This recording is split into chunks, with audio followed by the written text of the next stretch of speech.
My ex cheated on me with my brother just before our wedding. Then, 12 years later, she showed up at my engagement party claiming it was true love. So, I gave her a surprise party she'll never forget. Hey Reddit, long-time lurker, first-time poster here. Sorry in advance for the absolute wall of text that's coming your way, but this has been a wild ride and I need to get it all out. Some backstory: I'm 38M, getting married to my amazing fiancée Jess, 35F, in just a couple days. This should be the happiest time of my life, and honestly, it mostly is, but my past decided to come crashing back in the most dramatic way possible. So here's the deal. This is actually my second engagement.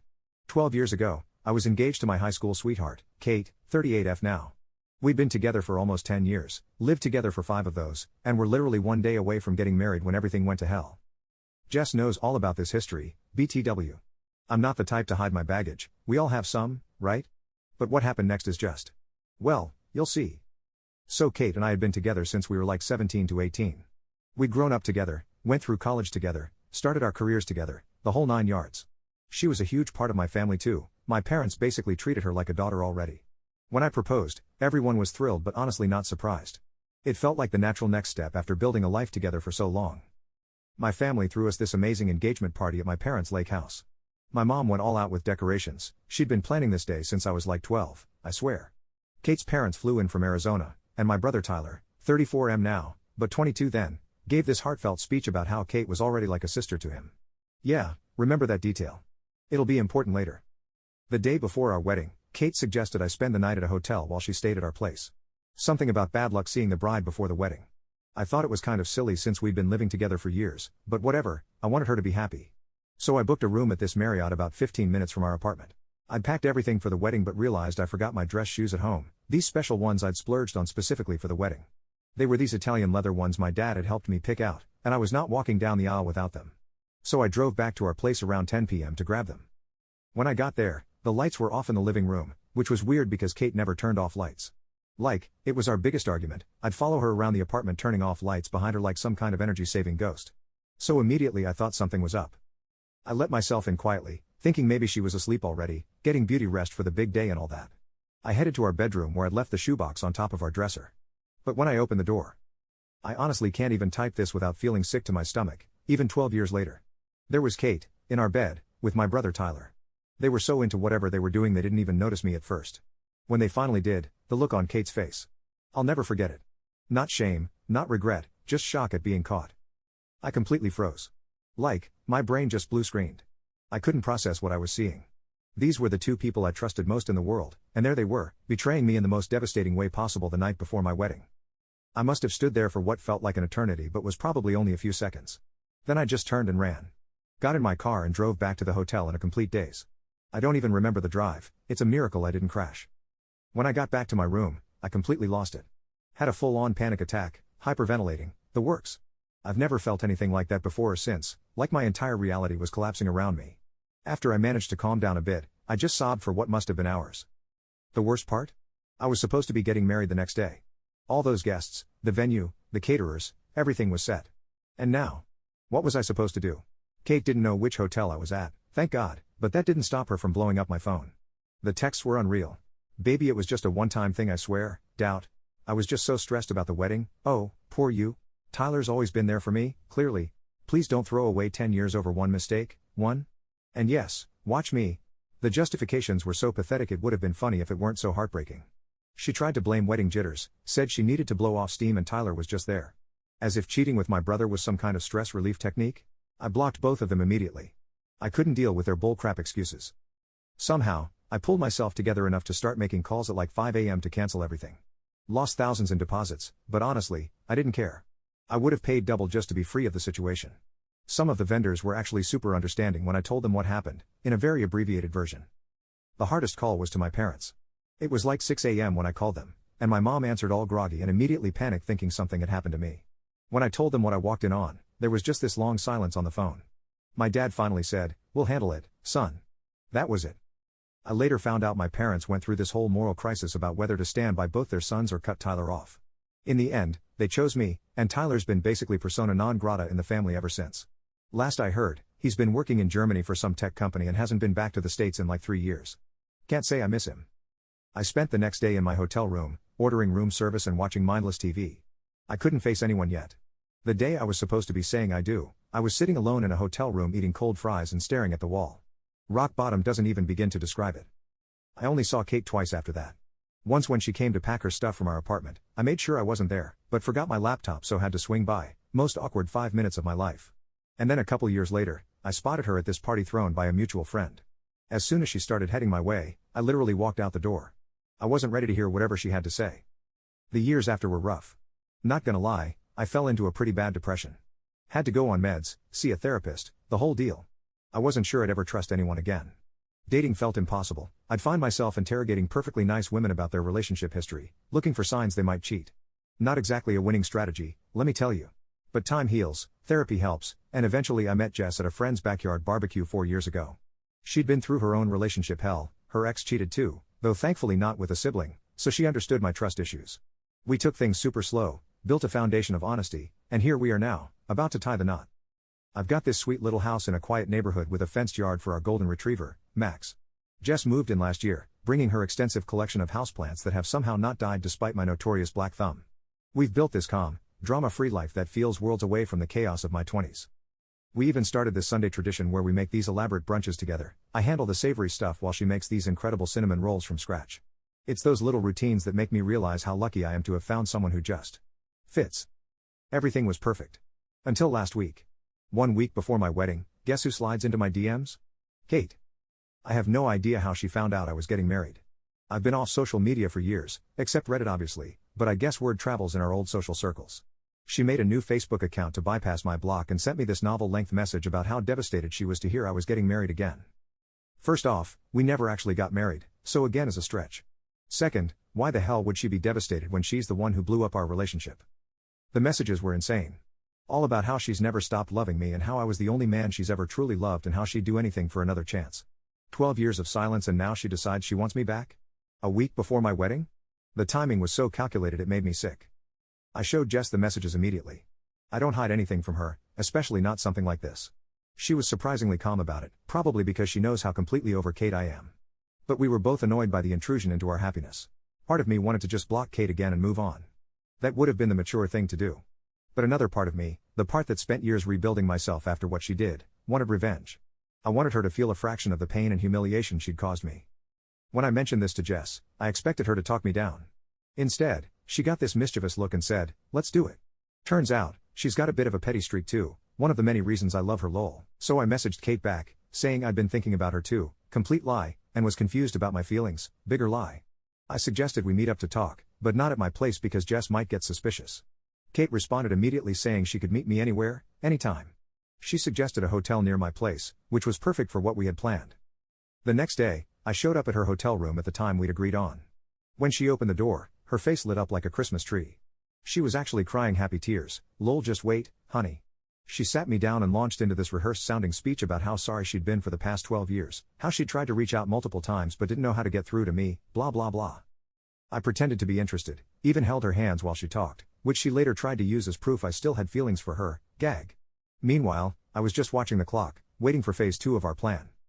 About 20 minutes into her tearful monologue, there was a knock at the door. I jumped up to get it, and in walked Jess, followed by all our groomsmen and bridesmaids wearing, wait for it, masks of my brother's face. They'd even brought a cake with his face printed on it. We all yelled surprise. While Kate sat there looking like she'd seen a ghost. The hotel staff had been easy to convince. We just said we were surprising an old friend before my wedding, and Kate had already told them to let any visitors up to her room, thinking it would just be me coming and going. When she finally processed what was happening, she started sobbing and mumbling incoherently. But I wasn't feeling generous. This woman had cheated on me with my brother the night before our wedding, then had the audacity to try to worm her way back into my life right before I was about to marry someone else. She deserved every second of this. I told her exactly that she deserved this humiliation, that she was delusional if she thought she ever had a chance with me again, and that she had no business trying to disrupt my life after what she'd done. I was cold, I was harsh, and I don't regret it for a second. She tried to make me feel bad, saying if I didn't want her back I should have just ignored her instead of going out of my way to humiliate her. But that's the thing, she never faced consequences for what she did. She just moved on with her life while I picked up the pieces of mine. I wanted her to feel a fraction of the pain I felt that night. We left her crying in the hotel room, and honestly, it felt good. Maybe that makes me an asshole, but after what she put me through, I think I've earned the right to be petty just this once. Now here's where things get complicated. Jess's bridesmaids, who don't know me very well and weren't around for the Kate saga, think I went too far. They're saying I should apologize to Kate because no matter what she did, my revenge was too harsh. My groomsmen, who've known me since middle school and saw firsthand how destroyed I was after Kate's betrayal, completely disagree. They know I spent years in therapy dealing with trust issues and depression after what happened. They saw me at my lowest and know exactly what Kate took from me. Jess is 100% on my side and doesn't think I owe Kate anything. But her bridesmaids are threatening to skip the wedding if I don't apologize, which is putting Jess in an awful position. She loves her friends, even if they're being ridiculous right now. Meanwhile, Kate is still messaging me from new accounts, saying I broke her heart and that justice will come back to me. The irony of her talking about broken hearts and justice is just chef's kiss. I don't want to ruin Jess's special day by causing drama with her friends. But I also don't think I owe Kate a damn thing. She could have just stayed in the past where she belongs, but she chose to try to mess with my happiness again. Update number 1. With just one day until the wedding, I finally sat down with Jess to talk about all this. She immediately said I absolutely shouldn't apologize to Kate just to appease her bridesmaids. If they wanted to skip the wedding over it, that was their choice. Turns out, Jess had already tried explaining the situation to them, that Kate and I had been together for 10 years, that she cheated with my brother the night before our wedding, and that her reaching out now was calculated and cruel. But they still thought I was being unreasonable and owed Kate an apology. Jess told them they could skip the wedding if they felt that strongly about it, and it looks like they're taking her up on the offer. One of them even paid Jess back for her bridesmaid dress, and it seems most of them won't be attending. I can tell Jess is hurt by this, even though she's putting on a brave face. These women have been her friends since high school. She says she doesn't care, but I know she does. I've decided to try to talk to her friends myself, to see if I can convince them to come for Jess's sake. Meanwhile, Kate called me today and spent 15 minutes trying to convince me I'm still in love with her but too proud to admit it. Her reasoning? The fact that I went to such lengths to humiliate her obviously means I still have feelings for her. Yes, I do have feelings, disgust and anger. She thinks the fact that I held her hands while she was talking means I wanted to see her one more time before the wedding. The delusion is strong with this one. I literally laughed in her face during the call. She kept going on about how we're soulmates and that I need to call off the wedding before I make a huge mistake. I'm only dealing with her at all because I'm worried she might do something stupid. I've been trying to reach her parents to come get her, but haven't had any luck yet. Don't get me wrong, I hate what she did to me, but I don't want her to hurt herself. I'm not that cold-hearted. Update number 2. We did it, Reddit. We're married. The ceremony was 2 days ago, and I still can't believe it. Jess is my wife. Still feels surreal to say that. Unfortunately, Jess's friends ended up not coming to the wedding, despite my attempts to convince them. I called each of them personally to explain why I did what I did and why I didn't want to apologize, but they weren't interested in hearing it. Even when I asked them to attend just for Jess's sake, they refused. It seemed bizarre to me. I'd attend a friend's wedding even if I didn't particularly like their partner. But yesterday, Jess finally told me what she thinks is really going on. Apparently, her friends have always operated as a unit with a united front on everything. This was the first time Jess had strongly disagreed with them on something important, and they didn't like it. The Kate situation was just an excuse. They were really upset that Jess chose me over them. Jess admitted she was sad about it but had been embarrassed to tell me because it all seemed so juvenile. I assured her it wasn't her fault. She even said part of her was glad they didn't come, because she could finally stop trying to fit in with them all the time and live life on her own terms without constantly seeking their approval. Silver linings, I guess? Oh, and Kate's parents finally responded to me the evening before the wedding. They'd been on a hiking trip with no cell service. I explained the situation and told them Kate needed to be picked up from the hotel for her own safety. They promised to come get her as soon as possible and thanked me for letting them know. I haven't heard from them since, but I'm assuming they got her home safely. At least, I hope that was the case. Update number 3. Well, Reddit, it's been a week since the wedding, and the drama is still not over. Remember how I said I hoped Kate's parents had taken her home? Yeah, about that. 2 nights ago, around 11 p.m., there was a knock at our door. Neither Jess nor I were expecting anyone. I made the mistake of opening the door without checking the cameras first, and in walks Kate, pushing past me with her luggage. Jess nearly jumped off the couch when Kate strolled in like she owned the place. Before I could even ask what the hell she was doing, Kate announced she was here to stay. According to her, her parents had come to the hotel to bring her home, but she'd refused to go because she knew I would take her back soon. She said she'd had a huge fight with her parents, who then apparently just left her there? She'd been staying at the hotel but ran out of money, so she decided to move in with us instead. Her reasoning? If I spent enough time with her again, I'd be reminded of the past and fall back in love with her. I wish I was making this up. Jess tried to talk to her, but Kate completely ignored her, continuing to talk to me as if Jess wasn't even in the room. She kept insisting I let her live with us, and when I gently explained that I was married now, she said she didn't accept the wedding, so in her eyes, I was still unmarried. At this point, it was clear something was seriously wrong. Kate wasn't just being manipulative, she seemed genuinely detached from reality. Neither Jess nor I had the heart to just throw her out onto the street. She clearly needed help. I asked Kate to wait in the living room while Jess and I talked in the bedroom. We were both really concerned. This wasn't normal behavior, even for someone desperate. I tried calling her parents, but they didn't answer. They texted back saying they couldn't force her to come back and that she was too psychotic to live with them, so she was on her own now. Who does that? Just abandons their clearly unwell daughter? I was furious with them. With no other options, I called my parents, who showed up within 30 minutes. By that time, Kate had fallen asleep on our couch, thank God. We decided she needed to see a mental health professional ASAP. Jess and I let her stay that night because honestly, how could we not? Whatever anger I'd felt toward Kate was being replaced by concern. Something had clearly broken in her mind, and she had no one else to turn to now that her own parents had abandoned her. The next day, my parents and I took Kate to the hospital. She was still rambling about how glad she was that I was finally coming around and had even started planning our wedding. She refused to see a mental health professional at first, insisting she was perfectly fine. After some struggle, the doctors managed to calm her down with medication. A couple of hours later, she said she wanted to go home. Jess and I were relieved. We helped her pack her stuff into our car and drove her to her place together. The ride was silent and awkward. What do you even say in a situation like that? When we got to her apartment, she apologized to both of us for the trouble she'd caused and said she was ashamed of everything that had happened. Jess and I felt incredibly awkward but told her it was all right and advised her to take care of herself. After we left, I contacted Kate's mother again and filled her in on everything that had happened. That finally seemed to make them realize the seriousness of the situation. Her mom said she was moving in with Kate and would keep us updated. Despite everything, Jess and I sincerely hope Kate gets the help she needs. What started as revenge for a past betrayal has turned into something much more complicated and sad than we ever expected. It's been a wild ride, Reddit. Jess and I are just looking forward to some peace and quiet now as we start our married life together. Thanks for listening to this insane story. Dr. My ex cheated on me with my brother the night before our wedding 12 years ago. She tried to win me back a week before my wedding to my new fiancé. We created an elaborate revenge prank to humiliate her, but it turns out she was having a mental health crisis.